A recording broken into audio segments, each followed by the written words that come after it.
Hello friends, स्वागत है आपका अपने यूट्यूब चैनल कोयल मैट्रिक्स पर। चैनल पर पहली बार आए हैं, सब्सक्राइब कर लीजिएगा, साथ ही बेल आइकन को प्रेस जरूर करिएगा जिससे नोटिफिकेशन आपके पास समय से पहुंच जाए। तो आज इस वीडियो में आपको 10 क्वेश्चंस कराए जाने वाले हैं और ऐसे क्वेश्चन हैं आपके जो कि ग्रेजुएशन से रिलेटेड हैं, तो आपके क्वेश्चन ये आ सकते हैं। तो आप बताइएगा जरूर कि आपको टोटल में से कितने क्वेश्चंस आते थे। अपना जो स्कोर है कमेंट बॉक्स में बताइएगा। चलिए आइए स्टार्ट करते हैं। वीडियो को एंड तक जरूर देखिएगा और यदि अच्छी लगती है तो प्लीज ज्यादा से ज्यादा लाइक कमेंट शेयर भी कर दीजिएगा। तो फर्स्ट क्वेश्चन है गिवन। आपको यहाँ पे दे रखा है कि f'2 is equal to 6 and f'1 is equal to 4। Then आपको वैल्यू बतानी है, इसकी ऑप्शंस आपके सामने हैं। तो चलिए ये करते हैं इस क्वेश्चन को। सबसे पहले f' निकालने के लिए यहाँ से इसका डेरिवेटिव निकालेंगे। f' 2h plus 2 plus h square. Then आप इसका साथ में करेंगे तो क्या हो जाएगा, ये मतलब f का तो हो गया f'। अब अंदर वाले का करेंगे तो क्या मिलेगा, 2 प्लस h स्क्वायर का हो जाएगा 2h। इसके बाद यहाँ पर f2 का क्या हो जाएगा, 0। देन इसके बाद यहाँ पर आप करेंगे तो ये आपको मिलने वाला है f' h minus h square plus 1। इसका करेंगे आप डिफरेंशियल तो क्या मिलेगा आपको, 1 माइनस 2h।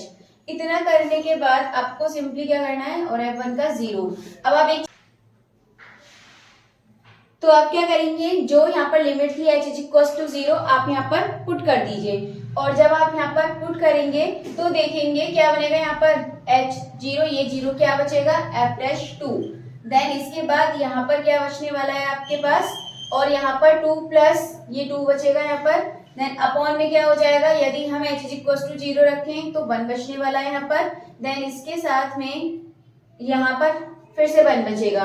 और आपको पता है डिफरेंशियल क्यों किया है, क्योंकि यहाँ पर जो फॉर्म बन रही थी कैसी बन रही थी, 0/0 वाली फॉर्म बन रही थी। इसके लिए एल हॉस्पिटल वाला रूल लगा के तब इसको सॉल्व किया है। अब इसके बाद यहाँ पर f'2 की वैल्यू आपको पता है 6 मल्टीप्लाई कितना है 2 अपॉन में हम क्या करेंगे, यहाँ पर ये तो आपका 1 है, f'1 की वैल्यू कितनी है 4। तो 6 2 12 अपॉन 4 और 4 से इसे कैंसिल करेंगे 3। तो आपका जो आंसर है वो यहाँ पर आ जाएगा 3, यानी कि इसका जो ऑप्शन नंबर डी है ये आपका बिल्कुल सही आंसर हो जाएगा। देन इसके बाद क्वेश्चन नंबर 2 देखिए। तो क्वेश्चन नंबर 2 है the function 5x is equals to x minus a की whole power m x minus v की power m satisfy the condition of Rolle's theorem. जो रॉलेस थ्योरम है इसको कौन सी कंडीशन सेटिस्फाई करती है, तो देखिए m n are positive integer, ठीक है। यहाँ पर जो m n है वो पॉजिटिव इंटीजर्स होनी चाहिए, हाँ होनी चाहिए। देन इसके बाद m n are positive integer and a greater मतलब लेस देन v। क्या मतलब एम एन पॉजिटिव होनी चाहिए और जो a है वो लेस देन b होना चाहिए, यानी या फिर b बड़ा होना चाहिए a से। तो बिल्कुल यही आपका सही आंसर होगा इसमें, तभी आपका सेटिस्फाई करेगा। कंडीशंस आप लगा के देखिएगा, सेटिस्फाई कर जाएगा। क्योंकि सिर्फ एम एन मतलब ये तो होना चाहिए, इतनी बात सही है, बट ये भी आधी बात है, ये बात भी ठीक है, बट पूरी बात आपको यहाँ देखने के लिए मिलेगी कि एम और एन जो है वो कैसे होनी चाहिए, पॉजिटिव इंटीजर्स होनी चाहिए, और जो ए है वो छोटा होना चाहिए बी से, ठीक है। ये आपके यहाँ पे कंडीशन फॉलो कर जो ऑप्शन नंबर बी है ये आपका बिल्कुल सही आंसर हो जाएगा। चलिए फिर अब आगे के क्वेश्चंस को देख लेते हैं। चलिए क्वेश्चन नंबर 3 कर लेते हैं। क्वेश्चन नंबर 3 है the value of c of the mean value theorem if. यहाँ पर आपको फंक्शन दे रखा है, पॉइंट दे रखे हैं, आपको बताना है यहाँ पर सी की वैल्यू क्या होगी। आपको पता है क्या होता है, f b minus f a mean value theorem है ये, b minus A is equal to में एफ डैश सी ये होता है। आप यहाँ से सी की वैल्यू निकाल सकते हैं। तो सबसे पहले आप क्या करेंगे, देखिए यहाँ से एफ बी निकालिए, तो यहाँ पर पहले एक्स को थोड़ा सा सॉल्व कर लेते हैं। तो f x is equal to हो जाएगा ये यहाँ पर x, और अंदर आप इसको सॉल्व कर लीजिए, x square minus 2x minus x plus 2। Then इसके बाद आप यहाँ पे थोड़ा सा और सॉल्व करेंगे, x square minus 3x plus 2 हो जाएगा। देन इसके बाद x की power 3 minus 3x square plus 2x।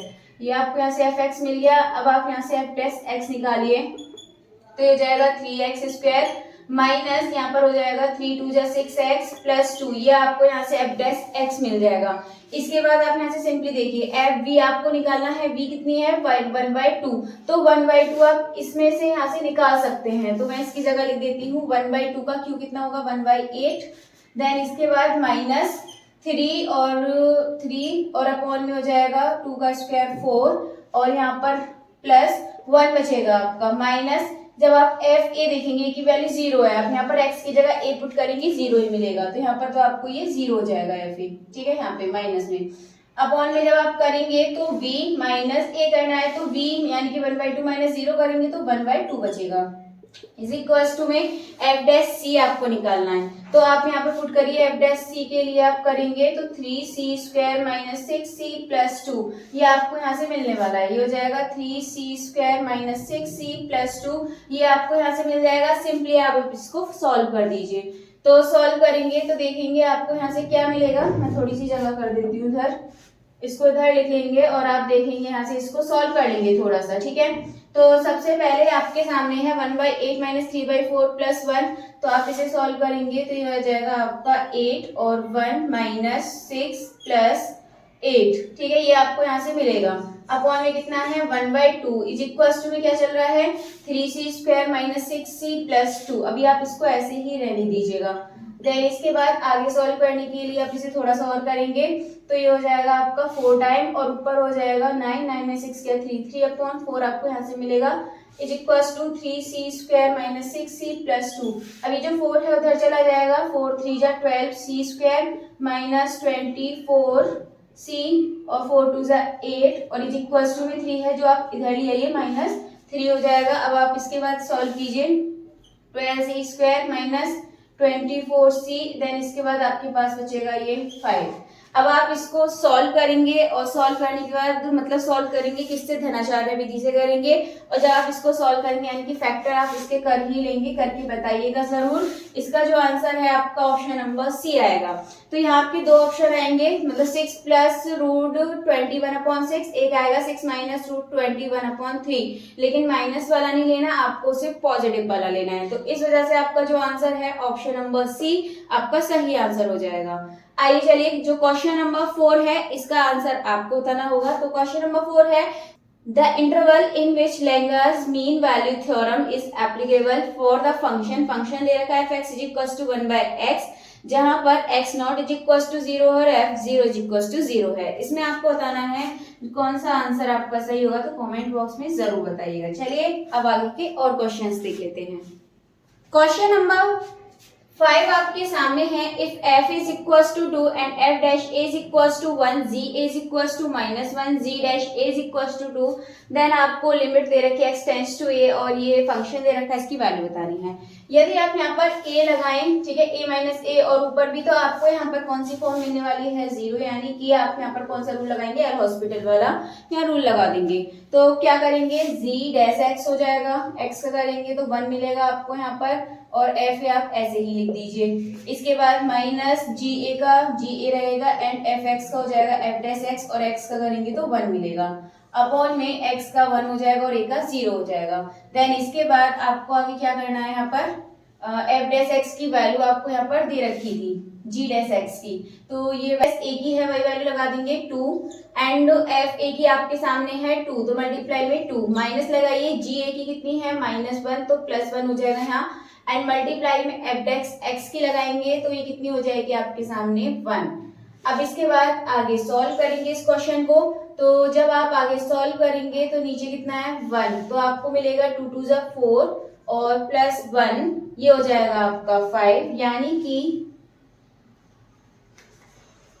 तो हो जाएगा आपका 5, यानी कि जो आंसर है आपका कौन सा हो जाएगा, ऑप्शन नंबर बी बिल्कुल सही आंसर हो जाएगा। चलिए question number 6, Rolle's theorem is true for the function, एक फंक्शन दे रखा है इसके लिए ट्रू बतानी है। एंड इससे पहले जो क्वेश्चन नंबर 4 था वो सेम आपको ऐसे ही रख के देखना है, आ जाएगा ऑप्शन से, आप उसको करेंगे, मैंने हिंट भी दे दी है कैसे करेंगे। आपको पता है f b is equal to f a होता है रॉली थ्योरम के लिए, ठीक है, इक्वल में लिखेंगे f b is equal to f a, तो आप क्या करेंगे, ए और बी आपको दे रखे हैं ऑप्शंस में, यहाँ पे आप पुट करके निकाल लीजिए, सेटिस्फाई कर जाए। देखिए बी की जगह आप मतलब इसमें निकालेंगे तो कितना रखेगा आपका -4 बचेगा, और यदि आप इसमें 0 रखेंगे तो -4 बचेगा, और -2 रखेंगे तो 0 बचेगा, यानी कि ये सेटिस्फाई नहीं करेगा, इक्वल नहीं आएगा।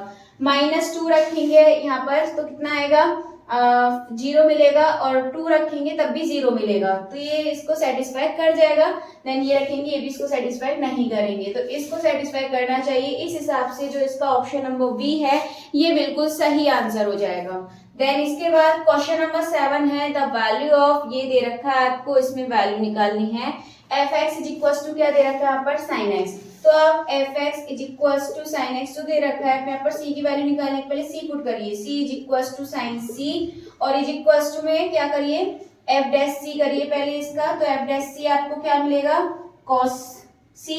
देन इसके बाद आप क्या करेंगे, इक्वल में 0 पुट कर दीजिए, और 0 सी के लिए यदि हम 0 पे निकालें तो आपको पता है 0 कितने पर होता है, π/2 पर, तो cos c is equal to cos π/2 लिख देंगे 0 की जगह, तो आपको क्या मिलेगी, c की वैल्यू π/2, यानी कि ऑप्शन नंबर जो डी है ये आपका बिल्कुल सही आंसर हो जाएगा। क्वेश्चन नंबर 8 आपके सामने है the value of c in mean value theorem for function, आपको दे रखा है f x is equal to x x minus 2, जहां पर x बिलोंग्स टू इंटरवल दे रखा है 1 and 2। तो आपको पता है क्या होता है, ये आपका f b minus f a और अपॉन में होता है v minus A is equal to, यहाँ पर होता है आपका एफ डैश सी, ये आपको पता है। तो हम क्या करेंगे, सबसे पहले यहाँ पर आप देखिए यहाँ पर a और b आपको यहाँ पर दे रखे हैं। सबसे पहले एफ डैश एक्स निकालिए, ये निकालने के बाद आप क्या करेंगे, यहाँ पे ये हो जाएगा आपका, ये इसको सॉल्व करेंगे x square minus 2x, F dash हो जाएगा 2x माइनस 2, तो एफ डैश सी कितना आएगा आपके पास 2c माइनस 2, क्योंकि यहाँ पे x की जगह c रख देंगे। एंड अभी काम कीजिए, a और b की वैल्यू रखिए और निकाल दीजिए, जिसे f1 निकालेंगे तो f1 कितना आएगा यहाँ पर 1 माइनस 2 यानी कि -1, f2 निकालेंगे तो आपको क्या मिलेगा यहाँ से 0। देन इसके बाद आगे करते हैं क्वेश्चन को, तो fv कितना आया आपका, यानी कि fv कितना था, 2 रखने पर 0 आया, हम क्या करेंगे 0 पुट करेंगे, माइनस fa कितना आया माइनस का 1 यानी कि +1 हो जाएगा, नीचे v माइनस a का मतलब हो जाएगा 0 माइनस और माइनस का 1 यानी कि प्लस का 1 बनेगा, इज इक्वल टू में है f dash c is equal to आपको यहाँ पर दे रखा है 2c माइनस 2, तो 2c माइनस 2 रखेंगे और आप देखेंगे यहाँ से जब इसको सॉल्व करेंगे तो आपको मिलेगा 2c minus 2 is equal to कितना मिलेगा 1, और यहाँ से हो जाएगा 2c इज इक्वल टू 2 इधर जाएगा 3, तो c इज इक्वल टू हो जाएगा 3/2। तो इसका जो सही आंसर है ये हो जाएगा आपका ऑप्शन नंबर ए। चलिए क्वेश्चन नंबर 9 करते हैं the value of c in Rolle's theorem. Rolle's theorem में क्या करना है, सी की वैल्यू निकालने के लिए आप क्या करेंगे, सबसे पहले एफ सी निकालिए यहाँ पर, या एफ डैश एक्स निकाल लीजिए, एक ही बात है, तो हो जाएगा 3x स्क्वायर माइनस 3। अब इसके बाद एफ डैश सी निकालिएगा तो हो जाएगा 3c स्क्वायर माइनस 3, जहां पर x जमा c पुट कर देंगे, सिंपली इक्वल में 0 पुट कर देंगे, तो यहाँ से हो जाएगा 3c square is equal to 3, तो जो c की वैल्यू है वो क्या आ जाएगी 1, 3 से 3 कैंसिल हो जाएगा, तो c की जो वैल्यू आएगी कितनी आएगी +-1, लेकिन हमको पॉजिटिव वाली लेनी है, यानी कि 9 का ऑप्शन नंबर बी बिल्कुल सही आंसर हो जाएगा। इसके बाद क्वेश्चन नंबर 10 है if a continuous function f(x) does not have a root in interval ab then which one of the following statement is true। इसमें बोला है कि फंक्शन जो f(x) है does not have a root in interval, इस interval में root नहीं है, तो कौन सी कंडीशन होनी चाहिए, मतलब इन दोनों का जो इंटू है वो 0 के इक्वल होगा, या फिर इन दोनों का जो इंटू है वो क्या होगा लेस देन 0 होगा, या फिर ये आपका ग्रेटर देन 0 होगा। तो ये ऑप्शन नंबर सी इसका बिल्कुल सही आंसर हो जाएगा। चलिए अभी तक आपके टोटल 10 क्वेश्चन हो चुके हैं, तो प्लीज कमेंट करके अपना स्कोर जरूर बताइएगा, एंड इसके आगे के जो भी क्वेश्चन है मैं आपके लिए नेक्स्ट वीडियो में लाने वाली हूँ। अगर क्वेश्चन अच्छे लगे हों तो प्लीज ज्यादा से ज्यादा लाइक कमेंट शेयर भी कर दीजिएगा।